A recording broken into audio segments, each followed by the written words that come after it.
May Day, a day celebrated globally on May the 1st of every year, is a day set aside to celebrate and honor the struggles, the gains, and sacrifices of workers worldwide. Well, this morning we're discussing the 2025 May Day and Nigerian workers' demand.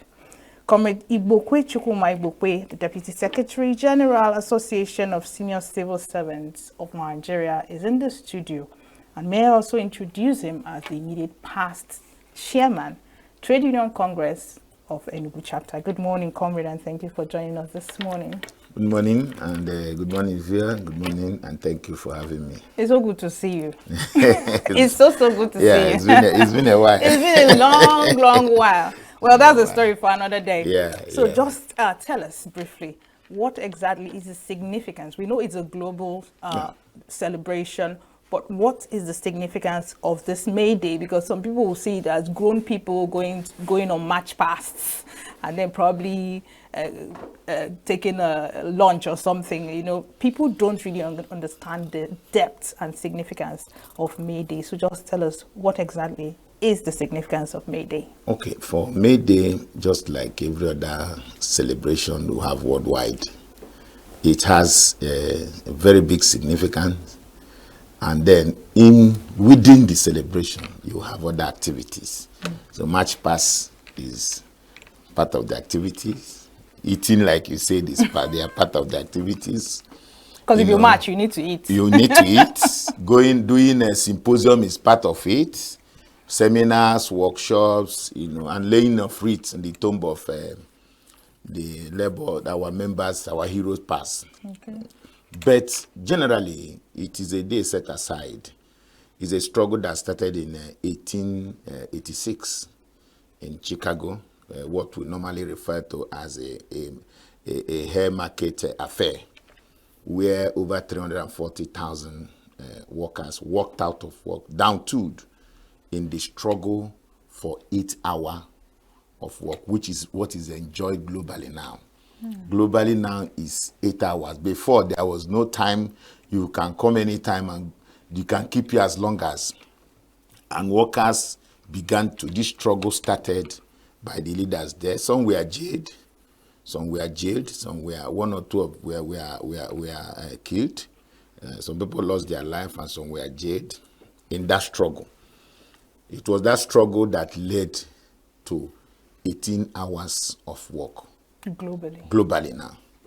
And because of that struggle, countries began to recognize May 1st as Workers' Day. And in 1980, the government of Aminu Kano in Kano State then, government of not Aminu Kano, government of PRP, in Kano State then recognized May 1st and celebrated May Day. And in 1981, Nigerian government also picked up from there, and it became an event. Well, generally, it's an event, a day one of remembrance, of day of celebrating our those that led this struggle from beginning, and we use it to celebrate them. We use it to also remember those that lost their life in the struggle. That takes us to you remember the massacring of Coal miners in 1948, 48 or 46, which we normally go every morning of that day to go and lay wreaths at the market, that symbol there at New Market roundabout. It's a day we also remember them. And it's a day we also sit down and take stock and say, how have we fared? How have we fared as labor union? How have we fared in representing the interest of workers? How have we fared in attracting development? How have we even contributed to the development of this country? How have we contributed to production in the private sector, in the manufacturing sector? How have we fared in service delivery? These are things we look down, and if we have done well in all these things, how have we been compensated in the form of remuneration? So this forms part of what we use that day for. And then at the end of the day, we will take our march pass, and then celebrate ourselves. Because is a lizard that say that if you fell from a tree and nobody praises the lizard will praise yourself because you know that in this country, no matter how you look at it, all the revenue generated in this country, the productivity are still being done by workers of this country, both in the private sector and in the public service. Sure.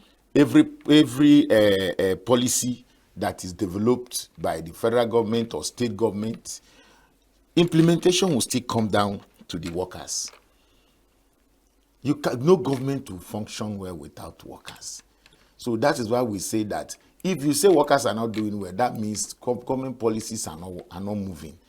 But no matter, once you formulate a policy, even in the process of formulation, it starts from the ministries, it starts from agencies, and workers are also there. All the revenue that we generated, whether you are generating it in custom, whether you are generating it in FIRS, whether you are generating it through immigration, and so those things are also workers that are generated this revenue. So in short time, workers are the engine room of every administration in this country, both at state, both at federal, and even at the local government level, even in the private sector. Interesting. All right. When I introduced the interview, I did mention that May Day is a day to honor workers, their gains, which we have mentioned some of them, starting with the 8-hour work, timeline, their struggles and some challenges. Now, given your experience in the labor movement, what are some of the challenges and struggles that Nigerian workers are going through? Can you give us like an overview or a history down to what it is their struggles are, given the time that we are in, given the struggles for 2025? So if you can give us like a lineup of the struggles and some victories, of course, because your job entails that you fight for your workers and you gain some victories. So just take us through that.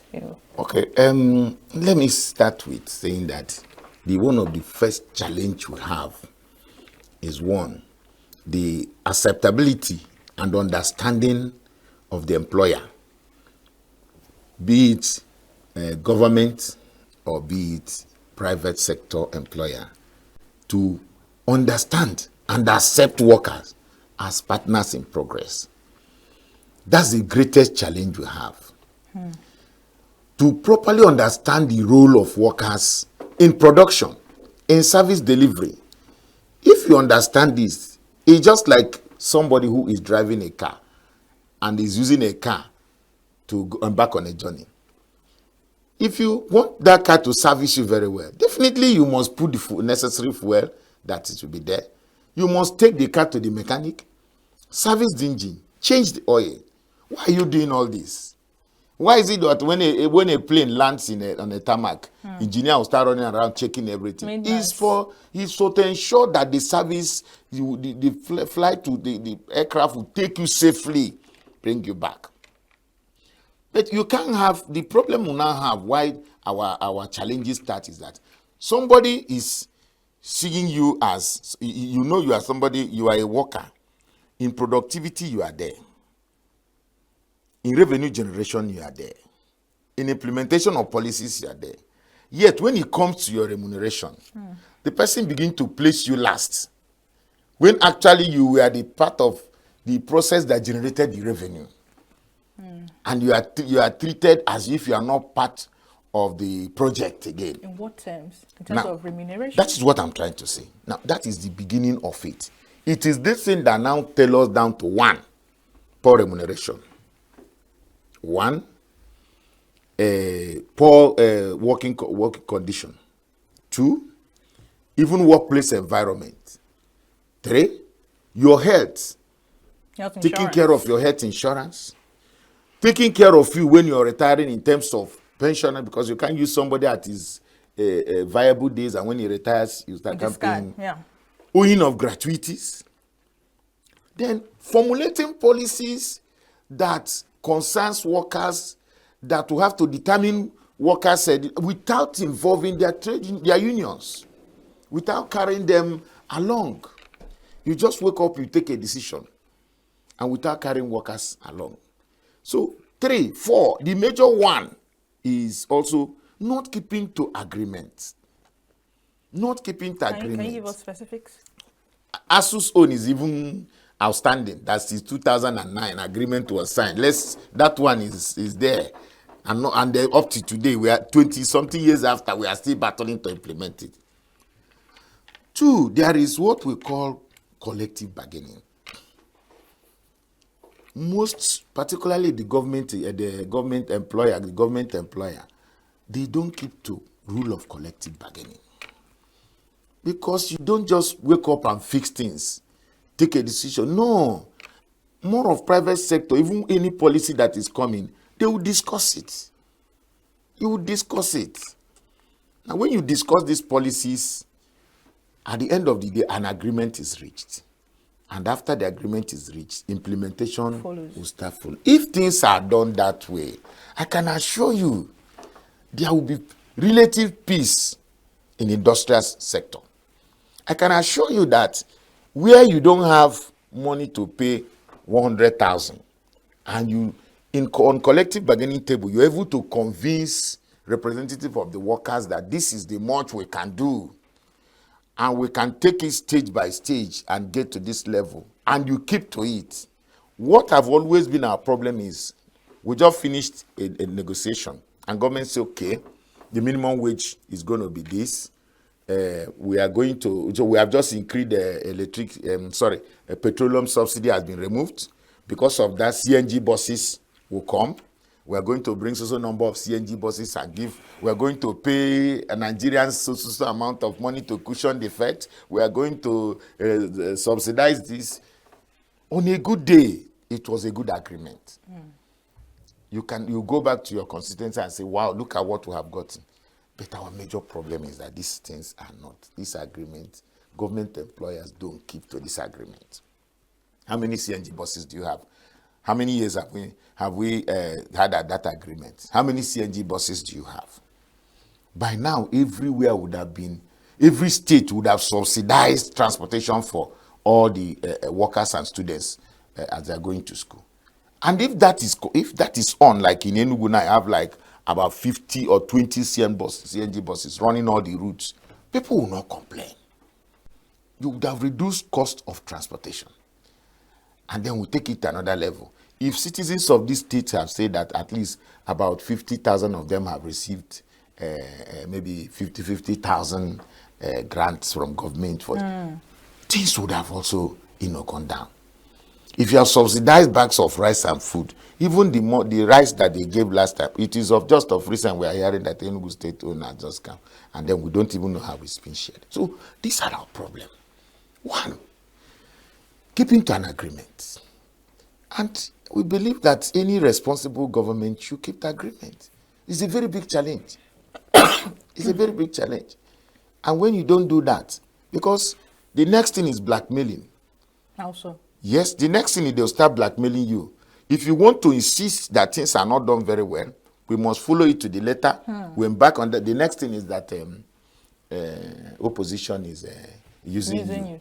Will be tied if you are from maybe North, a labor leader from North, you may be close to Atiku. They will say you are because somebody is from another party is from this state and is from the other states. Do you think labor, as it is now, has been divided along political, probably ethnical, lines? Because I remember in those days, the fear of labor was the beginning of wisdom. When we had the likes of Adams Oshimole at the helm of things.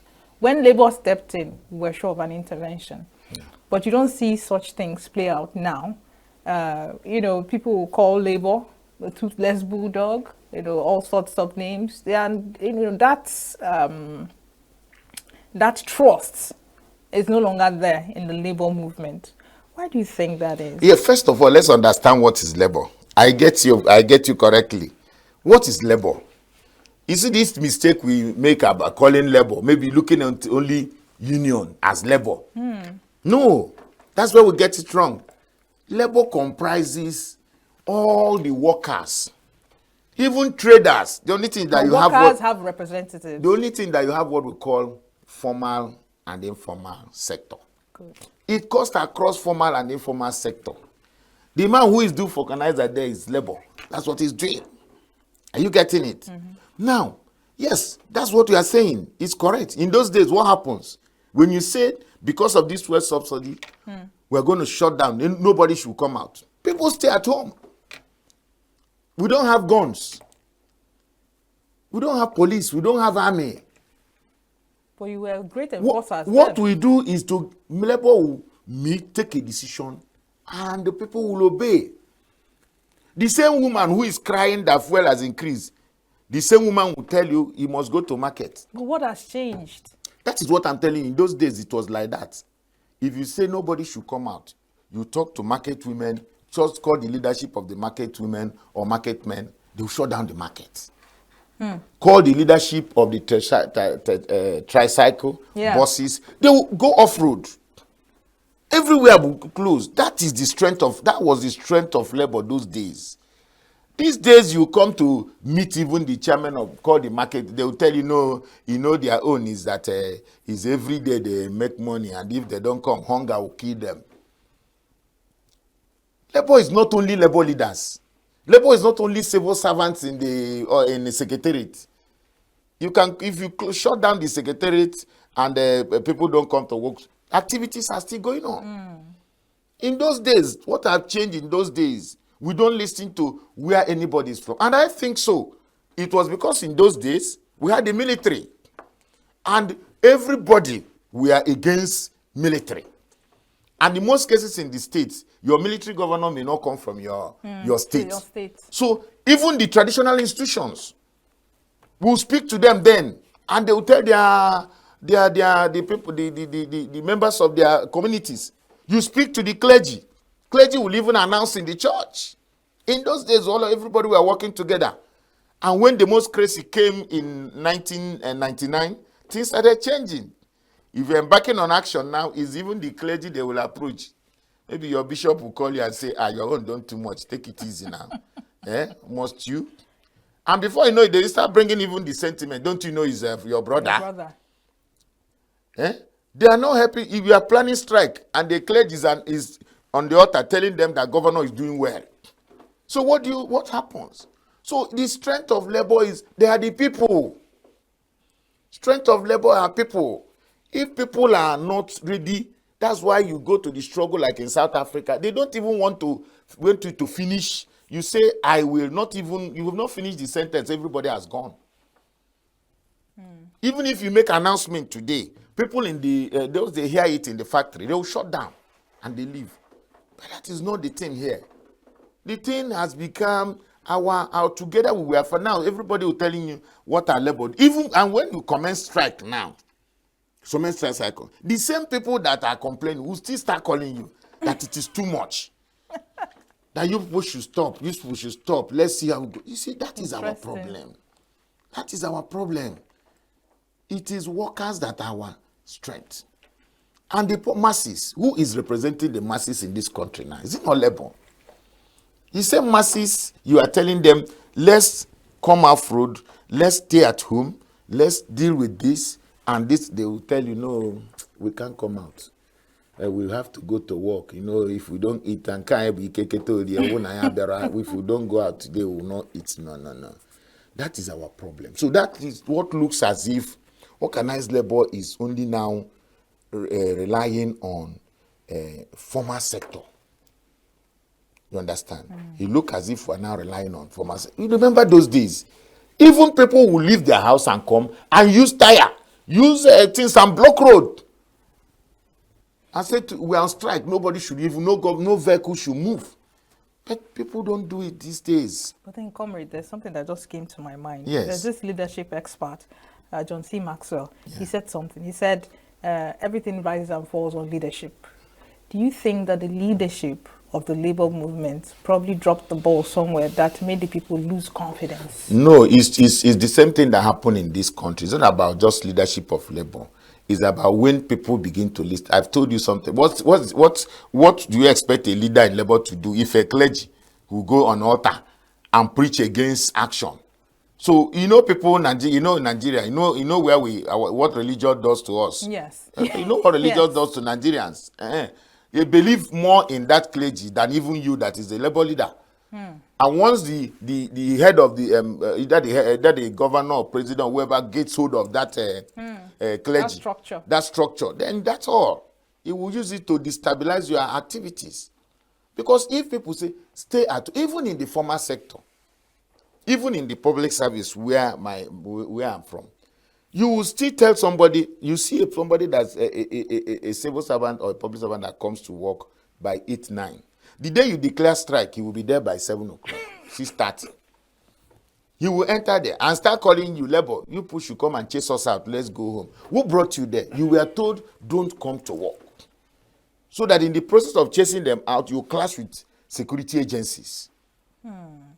This is simple instructions. Stay at home, don't come to work. They will say, PAMSEC is my brother.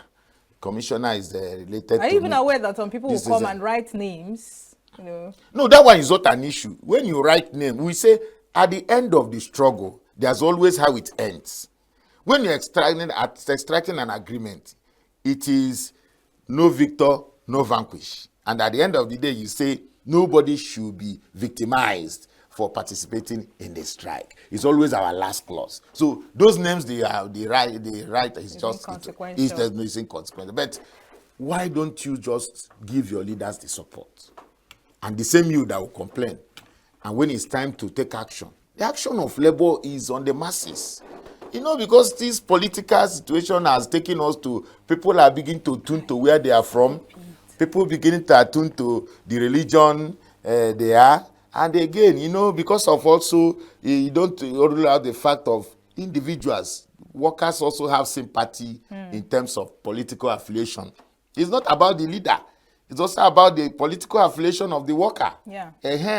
If the worker has a political affiliation with the incumbent governor or this thing, you see him working or her working against those actions. Yeah. So these are part of the problems we have, which was not there.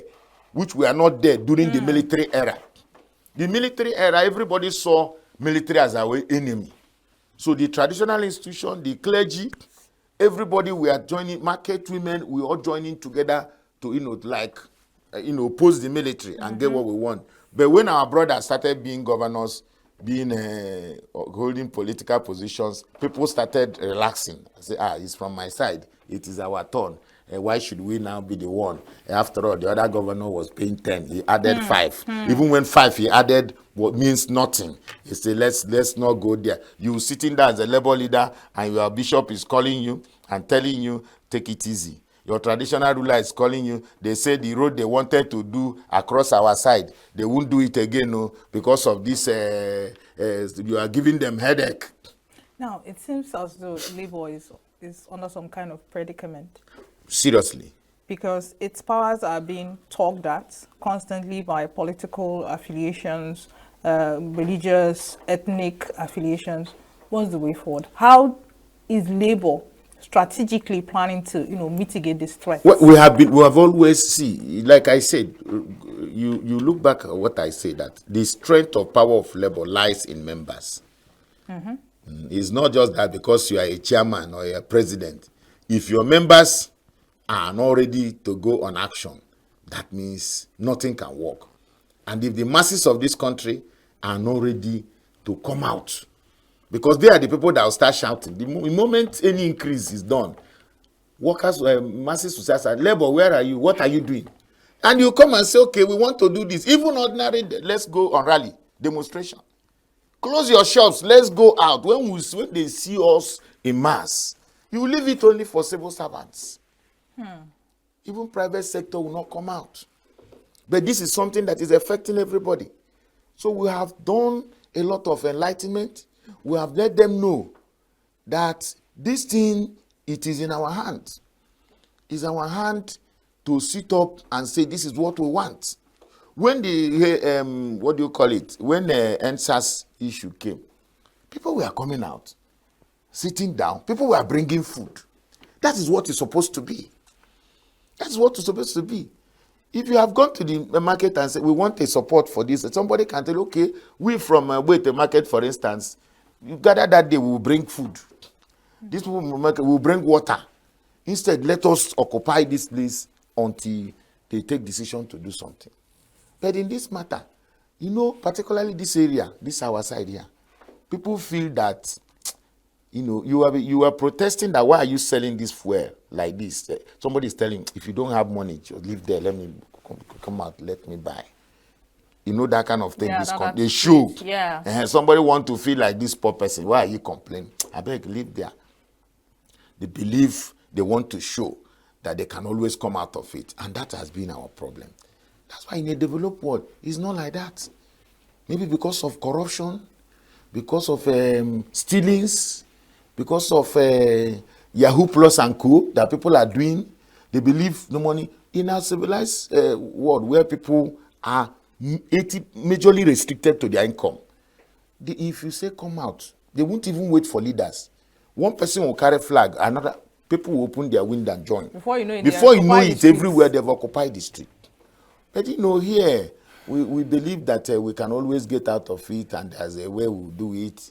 You know, the struggle, people are no longer, you know, you watch it. This thing we are talking about, level, have also affected election. Apathy. Voter apathy. It's a voters' apathy. It is also the same thing. The day you are conducting election, that day some group are playing ball somewhere. Some are playing draft. You know, it's because citizens think that whatever the outcome of the election is, it doesn't affect them positively, which was why I asked, do you think... That is very wrong. Okay. You know, that is our mentality. It's just like you see a job seeker now, who is a graduate, a job seeker. You will see two types of person. You see the one that will be looking for where to submit CV and talking to get job. You see the one that when you call, you say, oh, by now they have taken everybody now. I don't have a senator. I don't have honorable member. And the other one will go and try and get a job. Get it, yes. And that one will sit to him and say, that is our attitude. Now, if you are sitting down, you want it to continue. Something is affecting you now, and you are sitting down for it to affect you, affect your children, and affect your birth generation. Why not stand up and say enough is enough? Let's continue doing it one day. One day. That woman in Bible, he continued to trouble the judge, and the judge say, let me give this woman justice. Unless the woman will worry me. Let us continue. It's not that they are watching. The leaders are watching you. They take things for granted. They know that they can always divide us. They know they can always use one petty things and salt and soap and sugar and give to that, like this vote buying things. Once it is clear to them that you bring your money, somebody say, I will not collect. Chase you out with your money. Things will change. You saw that even since the beginning of the use of beavers and this and that, things have started changing. People are now going down, going to reach. In those days, there was no campaign, nothing. You saw some governors almost collapse before results came out. It was not easy now. It is not easy now. That's why some of them are trying to put up structures they can use for campaign in the second term. Things are changing. So our people need to rise up. Just do what your necessary things you are supposed to do. Just do it. Don't sit down and say, it has taken a decision. They have taken. No, if you continue to say like that, you are sitting on the fence and you still suffer it. Interesting. Now, do you recall, or did you hear that during this 2025 May Day celebrations, workers in Port Harcourt, River State, did say they weren't going to salute, the Solo administration, IBAS, because they felt he is not, constitutionally instituted. Now, do you think May Day can be, the celebrations itself, the display, the march past, that's speech, whatever it is that is done within that space, do you think it's a good platform to register some displeasure, with any administrator? For instance, the minimum wage, we do know that there are some states that have not complied. Now, can the May Day celebration be used as a good platform by labor leaders to tell the governor of the day that, look, we are not happy with this, we are not happy with this. That's what happened in all the 36 states except 35 states minus Rivers and, minus Rivers State. That's what happened. That's the climax of the event. Interesting. The climax of the event after the march pass is that we have the labor leaders, the chairman of Trade Union Congress, They are the two labor centers. Yes, yes, yes. Chairman of Trade Union Congress and the chairman of Nigeria Labour Congress will present address. And like you know, Labour Congress has so many unions affiliated to them. The same thing applies to TUC. So many unions affiliated to them, coming from various sectors.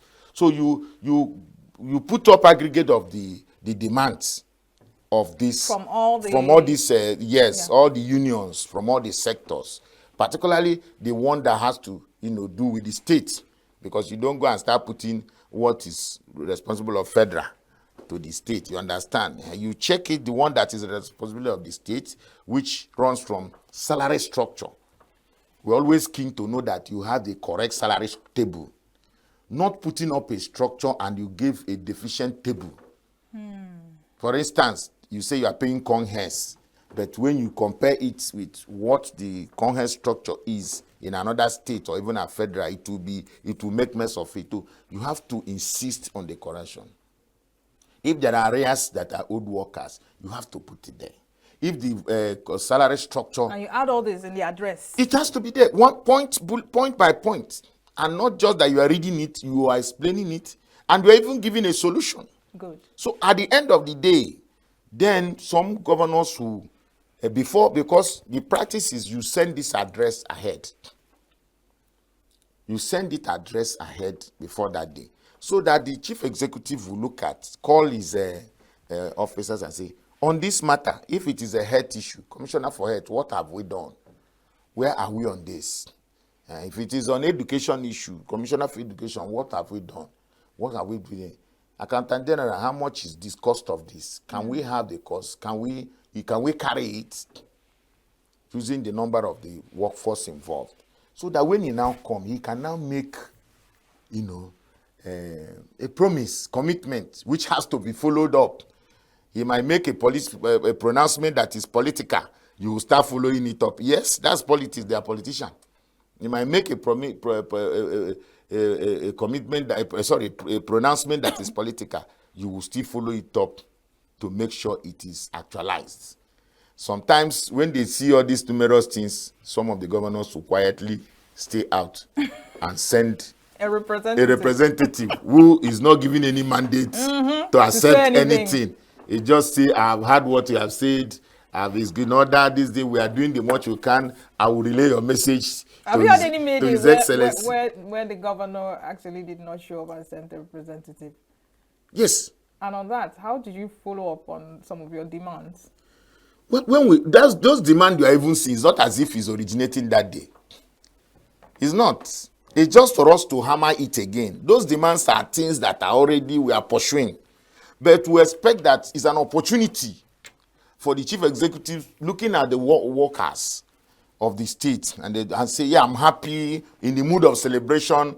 We have been talking about, let me give it to you people. You understand? Some of them will say, okay, some states that have money might even say, for operational vehicles for the unions, they give it out that day and say, use this one. They make one or two promises, set up a committee. I know a governor who came and say, gratuity, we are going to pay gratuity, and follow it up. At the end of the day, committee was set between Labour and the government, and process kick-started. So it is a day. But what happened in Rivers State is a different scenario, because Labour fought for democracy in this country. True. During the June 12th, Labour stood their ground. People like Kukuri and the rest, all our leaders, they stood their ground. We worked in coalition with, what do you call them now? NADECO. Work with NADECO to ensure that the military, so we can't at this level, be patronizing a state administrator. I agree. In the midst of democracy. No. We can't. So you applaud what the boycott? That is why it's a decision. It's and the support of what our point in Abuja. Our national leaders in Abuja is one of the points they presented. They say, recall back. We made our demands. Recall back Simfubara. Restore democracy. The best military rule is worse than the worst democracy is better than the best military rule. Are you getting me? Now, we said you should revert tariff, electricity tariff, telecom tariff, should return them back, and then you should, ensure consequential adjustment. We should commence. Our minimum wage is now 2 years, so it's gone. It's gone. We are entering another one now. So we are still going to commence another discussion. So that by the time this one is expiring next year, we already avoid arrears, so that we can conclude before this one expires next year. So we enter new one. We made a lot of demands. All right, let's talk about gratuity. You did mention that it's pitiful that an individual will give his youthful days and years to a government, and at the end of the day, they're telling stories about pension, about gratuity. But let me talk about pension rather. How is it that pensions are not reviewed as frequently as salaries? Because an individual that probably retired in 2000 is earning a particular amount that probably has not been reviewed, and given the current inflation rates, how do we expect retirees to survive? So what has how has it been for you?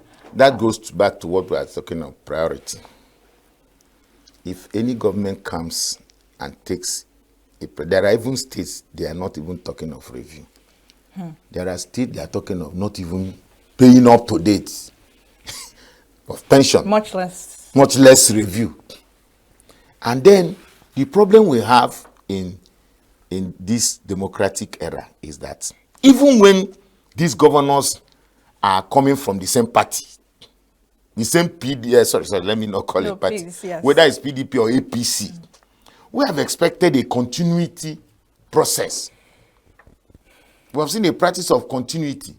But the same person that handed over to somebody, that person just comes in today as a governor or whatever, to change the total program, and will not continue from where this person stopped. So you begin to have backlog. Let me give you an instance. A governor might be paying pension regularly, paying state is a platform for pay gratuity.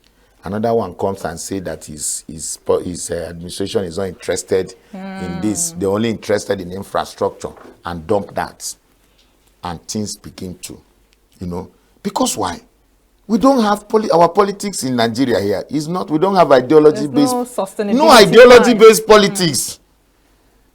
There's no party here. Ask somebody that is even in a they don't know the reason why they're in that party. They're just there because they sell it as where they can use to win an election.